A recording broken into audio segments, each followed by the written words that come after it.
मध्ये आपण घेणार आहोत महत्त्वाच्या घडामोडींचा सुपरफास्ट आढावा।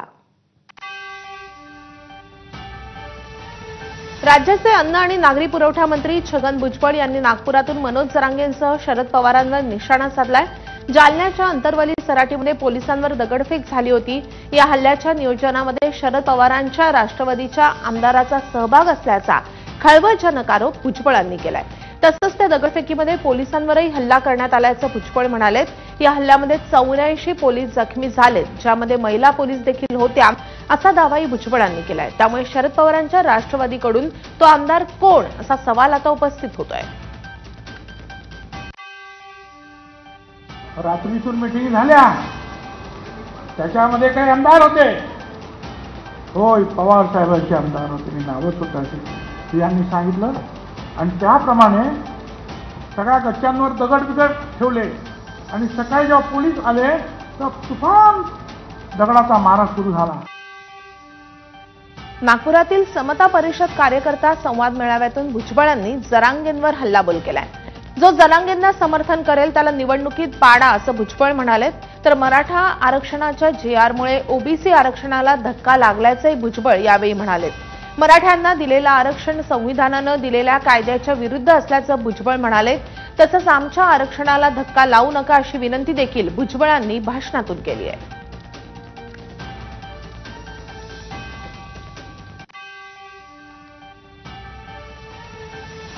पत्राच्या आधारे निर्णय घेणं जातीचं हे भारतात कुठेही मान्य नाही। ते कायद्याच्या संविधानाच्या विरुद्ध आहे। किंवा आमच्या आरक्षणाला धक्का लावू नका ते म्हणतात, आरक्षणाला ओबीसी आरक्षणाला धक्का लागणार नाही। दरम्यान छगन भुजबळांनी शरद पवारांच्या आमदारावर केलेल्या आरोपांवर राज्याचे उपमुख्यमंत्री अजित पवारांनी प्रतिक्रिया दिली आहे। भुजबळ असं का बोलले हे त्यांना विचारू, असं अजित पवार म्हणाले। तसंच त्यांनी हा आरोप केला, यामागे त्यांचं म्हणणं काय आहे हे देखील जाणून घेऊ, असं उपमुख्यमंत्री अजित पवार म्हणाले। मला त्याच्याबद्दलचं माहिती नाही। मी उद्या संध्याकाळी ते आले किंवा उद्या आल्यानंतर त्यांना विचारेन, कारण त्यांनी एकदम गौप्यस्फोट केला तर त्याच्या पाठीमागची काय भूमिका आहे, काय त्यांची अधिकची माहिती तुम्ही। मंत्री छगन भुजबळांनी केलेल्या खळबळजनक आरोपांवर शरद पवारांच्या राष्ट्रवादीचे आमदार जितेंद्र आव्हाडांनी देखील प्रतिक्रिया दिली आहे। खोटं बोलून जातीय द्वेष पसरवू नका असा सल्ला आव्हाडांनी भुजबळांना दिलाय। तर मराठा ओबीसींमध्ये वाद निर्माण करण्यासाठी भुजबळांसारख्या नेत्यानं हे बोलावं याचं वाईट वाटतं, असंही आव्हाड म्हणाले। माझा प्रत्येक नेत्याला सल्ला असेल, खोटं बोलून जातीय द्वेष पसरवण्याचा प्रयत्न करू नका। त्या आमदाराकडे हे बोट दाखवत आहेत, तो आमदार त्या ठिकाणी कधीच नव्हता। परत ओबीसी विरुद्ध मराठा हे राजकारण पेटवण्यासाठी जर भुजबळांसारख्या ज्येष्ठ परिपक्व नेता हे करणार असेल तर वाईट आहे। देशामध्ये लोकशाही अजूनही जिवंत आहे। हैदराबाद गॅझेट विरोधातील याचिका उच्च न्यायालयानं फेटाळल्यानंतर मनोज जरांगेंनी प्रतिक्रिया दिली आहे। दरम्यान सरकारनं 2 प्रकारचं प्रमाणपत्र वितरित केले असून त्यावरही लवकरच बोलणार असल्याचं जरांगेंनी म्हटलंय। यावेळी भुजबळांचा अलिबाबा असा उल्लेख करत त्यांनी जोरदार टीका केली असून 16% आरक्षणाची श्वेतपत्रिका काढायला लावणार असल्याचं वक्तव्यही मनोज जरांगेंनी केलंय। भाजी विकत होता, लोकांची चोरून दुसऱ्याच्या गाड्यातल्या चोरून आणायचा आणि इकडे विकायचा। त्याला मंत्री आमदार केलं ना बाळासाहेब ठाकरे साहेबांनी, उपकारी सरला। त्यांची पुरी शिवसेना मोडली, त्यांनाच जेलमध्ये टाकलं, अशी नियत येतोय। शरद पवार साहेबांची राष्ट्रवादी मोडली, त्याचा अलिबाबा कसा राईट दिसतोय। भाजप आमदार गोपीचंद पडळकरांनी जयंत पाटलांवर पातळी सोडून टीका केली आहे। जयंत पाटलांच्या वडिलांचा उल्लेख करत पडळकरांनी अत्यंत खालच्या पातळीवर टीका केली आहे। टीका करताना पडळकरांनी जयंत पाटलांचा एकेरी उल्लेख केलाय, तर जयंत पाटलांवर गंभीर आरोपही केलेत। या टीकेमुळे पडळकरांना महाराष्ट्राच्या राजकीय संस्कृतीचा विसर पडलाय का, असा प्रश्न उपस्थित होतोय। त्यामुळे मुख्यमंत्री फडणवीस गोपीचंद पडळकरांना आवरणार तरी कसं, असा प्रश्नही उपस्थित होतोय। सुसंस्कृत भाजपला पडळकरांची ही भाषा मान्य आहे का, असा सवाल जितेंद्र आव्हाडांनी उपस्थित केलाय। माणसं पाठवली कशासाठी? गोपीचंद पडळकरनं कुठल्या व्यापाऱ्याकडून वर्गणी घेतली का? अरे जयंत पाटला, तुझ्यासारखा भिकारी अवलाद गोपीचंद पडळकरची नाही. माझ्या ती धमक आहे कार्यक्रम करायची. तुझ्यासारखी ती अवलाद नाही. तू राजाराम पाटलानं काढलेली अवलाद मला अजिबात वाटत नाही. काहीतरी गडबड असणार आहे. वादग्रस्त विधानाची त्या पक्षानं नोंद घेतली पाहिजे असं राज्याचे उपमुख्यमंत्री अजित पवार म्हणाले. तसंच राजकारणामध्ये सुसंस्कृतपणा दाखवायला पाहिजे असा सल्लाही अजित पवारांनी दिलाय. पक्षानं याची नोंद घेऊन भूमिका स्पष्ट करावी अशी प्रतिक्रियाही दादांनी व्यक्त केली आहे. अशी विधानं वेदना देणारी असतात असंही अजित पवार म्हणाले. प्रत्येकाने बोलत असताना, वागत असताना त्यामध्ये अशा प्रकारचे कुणाला स्टेटमेंट अतिशय वेदना देणारे असतात. अशा पद्धतीचे स्टेटमेंट हे करू नये.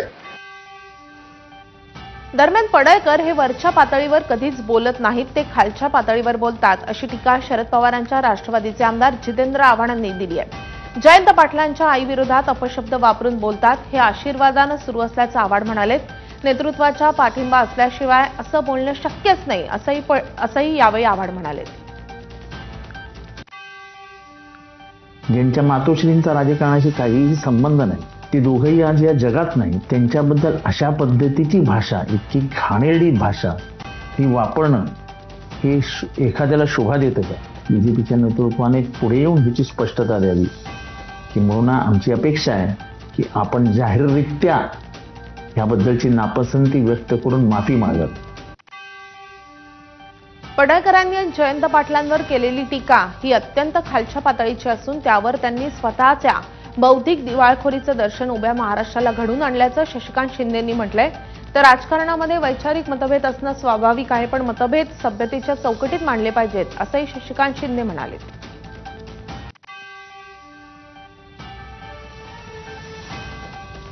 सुसंस्कृत राजकारणाचा वारसा सांगणाऱ्या महाराष्ट्रामध्ये दिवसागणिक आपल्या वक्तव्यांची नीचतम पातळी गाठण्याची अहमहिका काही वाचावीरांमध्ये लागलेली दिसून येते. गोपीचंद पडळकरांनी जयंत पाटलांवर केलेल्या वक्तव्यावर अमोल कोल्हेंनी एक्सपोज केले. तसंच देवेंद्र फडणवीसांना टॅग करत माकडाच्या हाती कोलीत दिलं आणि ते आग लावत सुटले, तर त्यामध्ये दोष माकडापेक्षा कोलीत देणाऱ्याचा असतो असंही कोल्हेंनी म्हटलंय.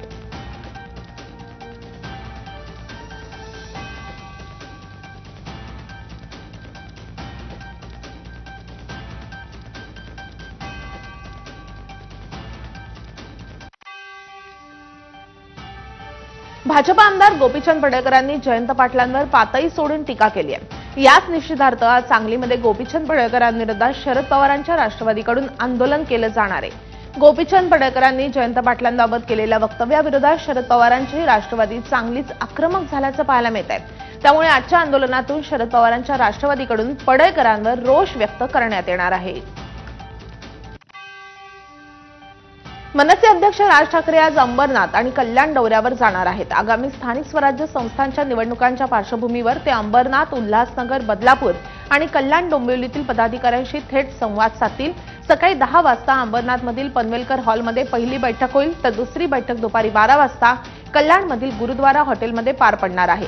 निवडणूक रणनीती आणि संघटनात्मक बळकटीवर या बैठकीमध्ये चर्चा होणार असल्याची माहिती आहे. पनवेल महानगरपालिकेकडून प्रारूप रचनेसंदर्भात सुनावणीचं आयोजन करण्यात आलेलं होतं. या दरम्यान त्यांनी हरकती घेतल्या.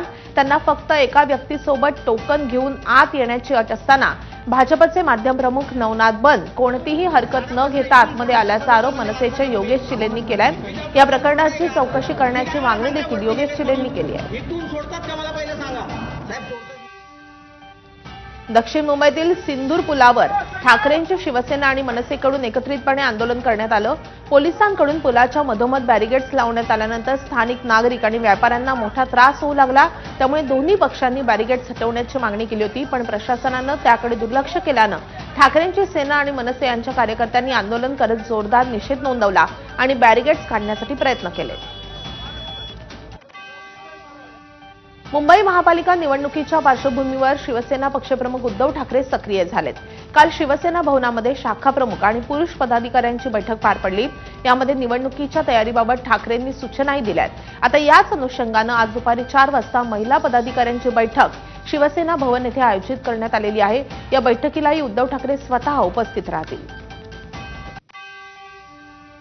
सरसकट मराठ्यांना कुणबी प्रमाणपत्र मिळावं यासाठी मुंबईला धडक देणाऱ्या मनोज जरांगे पाटलांना मराठा क्रांती मोर्चानंच आव्हान दिलंय. नव्या GR-नुसार एकतरी प्रमाणपत्र मिळवून दाखवा असं चॅलेंजच क्रांती मोर्चानं जरांगेंना दिलंय. छत्रपती संभाजीनगरमध्ये मराठा क्रांती मोर्चाच्या वतीनं मराठा आरक्षण गोलमेज परिषदेचं आयोजन करण्यात आलेलं होतं. या परिषदेकडे मनोज जरांगेंनी पाठ फिरवलेली होती. पण ज्या हैदराबाद गॅझेटच्या अंमलबजावणीसाठी मनोज जरांगे पाटलांनी एल्गार पुकारलाय त्याच गॅझेटच्या उपयुक्ततेवर परिषदेमध्ये शंका उपस्थित करण्यात आली आहे. आरक्षणासाठी संपूर्ण मराठा समाजाला या गॅझेटचा फायदा होणार नसल्याचा सूर या परिषदेमध्ये उमटलाय. तसंच इथून पुढचं आरक्षण कुणबी म्हणून नाही तर मराठा म्हणूनच मिळायला हवं असा निर्धारही या गोलमेज परिषदेमध्ये यावेळी करण्यात आलेला आहे. राज्य सरकारनं सकल मराठा समाजाला आरक्षण देण्यासाठी या ठिकाणी यामध्ये जे काही बदल करणं शक्य आहे ते बदल करावेत. त्या 6 मुलांना व्हॅलिडिटी सहित या ठिकाणी प्रमाणपत्र आधी वितरित करावेत आणि त्यांची व्हॅलिडिटी द्यावी. आणि जर हे करणं शक्य नसेल त्यांना तर त्यांनी सकल मराठा समाजाची 1 महिन्यानंतर या ठिकाणी माफी मागितली पाहिजे. त्या 6 मुलांना व्हॅलिडिटी सहित या ठिकाणी प्रमाणपत्र आधी वितरित करावेत आणि त्यांची व्हॅलिडिटी द्यावी. आणि जर हे करणं शक्य नसेल त्यांना तर त्यांनी सकल मराठा समाजाची 1 महिन्यानंतर या ठिकाणी माफी मागितली पाहिजे. ही पहिली मागणी या ठिकाणी मी आपल्या माध्यमातून करतो. हैदराबाद गॅझेटच्या अंमलबजावणीला मान्यता देणाऱ्या शासन निर्णयाविरोधातील एक याचिका हायकोर्टानं फेटाळून लावली आहे. सप्टेंबरच्या शासन निर्णयाविरोधात अॅडव्होकेट विनीत धोत्रे यांनी याचिका दाखल केलेली होती. त्यावर सुनावणी पार पडली आहे. सदर याचिका जनहित याचिकेच्या कक्षेमध्ये बसत नसल्याचं निरीक्षण मुंबई उच्च न्यायालयानं सुनावणीच्या वेळी नोंदवलंय. आरक्षणाच्या शासन निर्णयाला रिट याचिकांच्या माध्यमातून आव्हान देण्यात आलंय. त्यामुळे जनहित याचिका ऐकण्याची गरज नसल्याचंही हायकोर्टानं म्हटलंय. मात्र याचिकाकर्त्याला रिट याचिका म्हणून सक्षम कोर्टासमोर दाद मागण्याची मुभाही हायकोर्टानं दिलाय. मात्र हायकोर्टाच्या निर्णयाला अॅडव्होकेट धोत्रे सुप्रीम कोर्टामध्ये आव्हान देणार आहेत. राज्यामध्ये सध्या आरक्षणाच्या मागण्यांसाठी वातावरण तापलं असून वेगवेगळ्या समाजाकडून आरक्षणाची मागणी होते.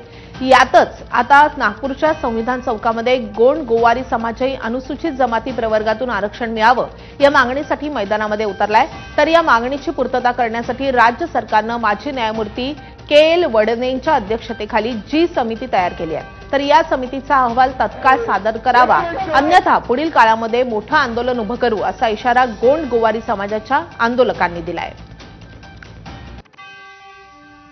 बंजारा समाजाच्या हैदराबाद गॅझेटमध्ये आदिवासी असा उल्लेख असून ST प्रवर्गातून आरक्षण देण्याची बंजारा समाजाची मागणी आहे. सरकारचं लक्ष वेधण्यासाठी बंजारा समाज आज नागपूर, छत्रपती संभाजीनगर आणि हिंगोलीमध्ये लक्षवेधी मोर्चे काढणार आहे. सारथी, महाज्योती या संस्थांच्या माध्यमातून विद्यार्थी संशोधकांना आधी छात्रवृत्ती दिली जाते, परंतु गेली 2 वर्षांपासून याची जाहिरातच प्रकाशित झालेली नाहीये. ही जाहिरात प्रकाशित करून अभिछात्रवृत्तीची प्रक्रिया सुरू करावी या मागणीसाठी दयानंद पवार आणि इतर विद्यार्थी संशोधक भर पावसामध्ये पुण्यामध्ये आंदोलन करतायत. हा अतिशय महत्त्वाचा प्रश्न असूनही शासन अथवा प्रशासनानं त्याची दखल घेतलेली नाहीये. हे खेदजनक असल्याची पोस्ट एका व्हिडिओमध्ये शेअर करत सुप्रिया सुळे यांनी केली आहे. या आंदोलनाची तत्काळ दखल घेण्याची मागणी सुळे यांनी केली आहे. नालासोपारातील चक्रधर नगरमधील पूजा पॅलेस या इमारतीला लागून असलेली संरक्षक भिंत अचानकपणे कोसळली आहे. या घटनेमध्ये सुदैवानं कुठलीही जीवितहानी झाली नसून भिंतीला लागून असलेली दुचाकी वाहनांचं मोठं नुकसान झालंय. ही घटना CCTV कॅमेऱ्यामध्ये कैद झाली आहे.